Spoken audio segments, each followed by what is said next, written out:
we're still on the topic of counting the number of genes. So this book says early analysis in 2001. They completed the human genome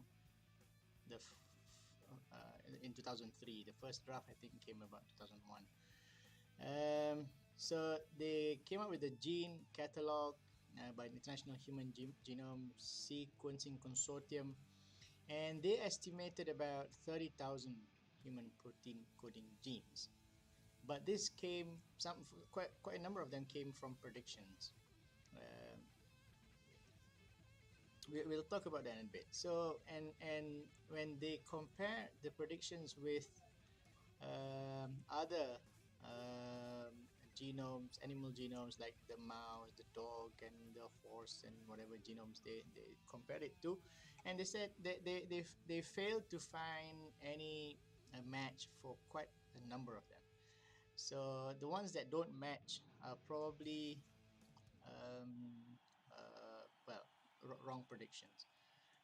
So they checked that out, and by 2009 the number has sort of stabilized between 20 to 21,000. At that point, if you remember, in the Fields paper 1994, there's a mention of RNA. They were still trying to characterize the different types of RNA genes, and because they're still trying to characterize, they are not entirely in agreement in terms of its definition.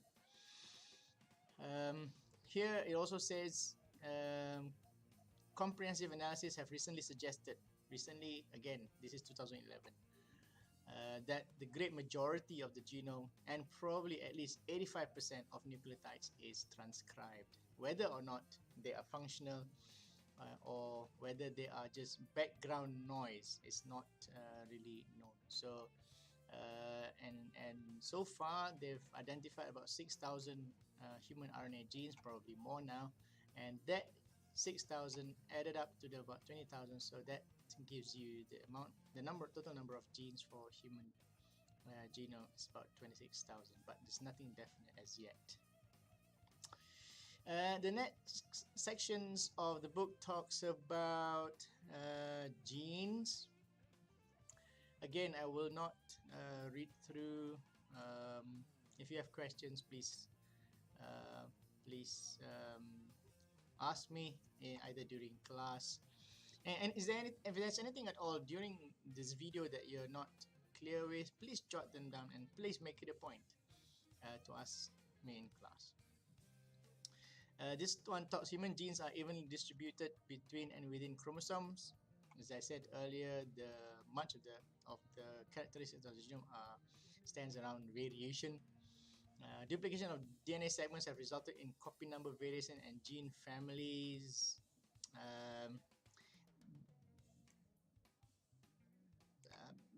Copy number variation, CNV, is there's quite an interest about the copy number variation and how it governs gene expression.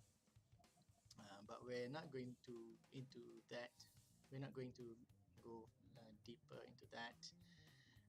This talks about how genes are being duplicated. There are various ways. One is tandem gene duplication, means side by side, but duplication can also result from a segment of the DNA being copied, and then this copied segment inserts itself elsewhere. So, I mean, if you remember when we talked about transposons, they go the same way. Here, section 9.2 talks about protein coding genes, and there's a huge size variation. Okay, this is an interesting table. From the smallest of genes, the SRY, or even the beta globin gene, the size of gene is about 0.9 kb, which is about 900 bases. There's only one exon, and 94% is actually coding.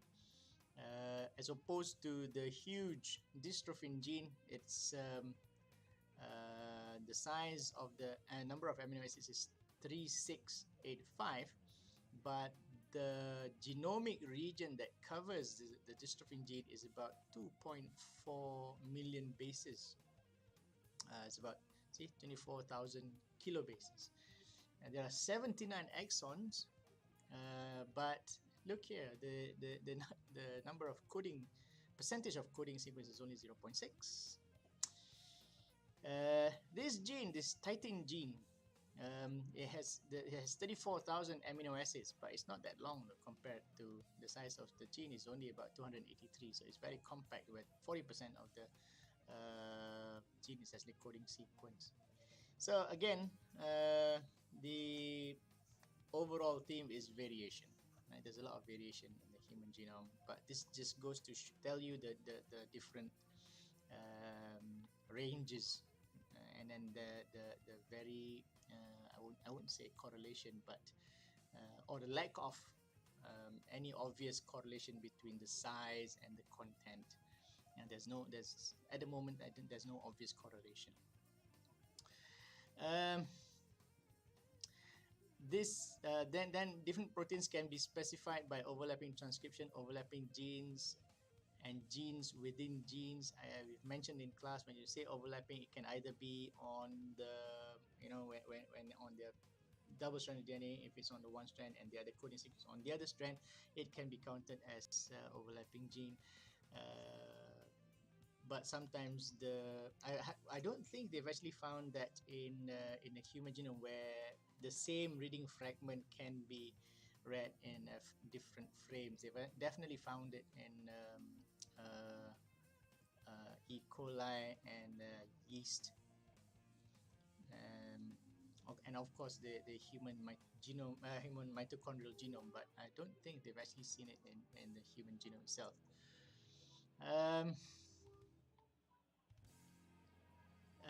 This table 9.5, human genome and gene statistics. You can go through them. Gives you some information about the gene. Okay, this figure, I've actually shown this in class. If you can hear the background, 12 College is having Friendster. So my office is just across the road.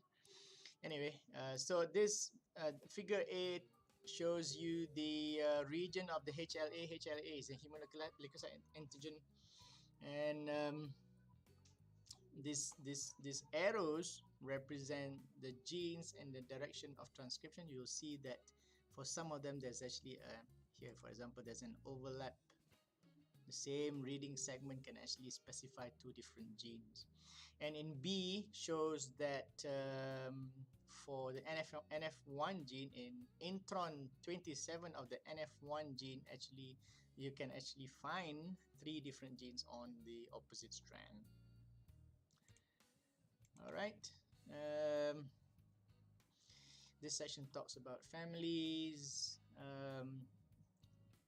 I wouldn't say they're not important, but we are not going to go very deeply on that one. Okay.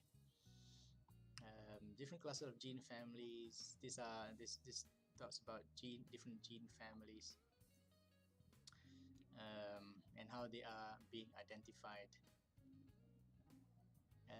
I think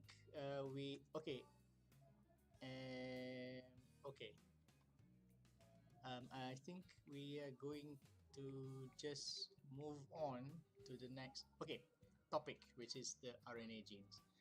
And for that, it's going to have to be the next video.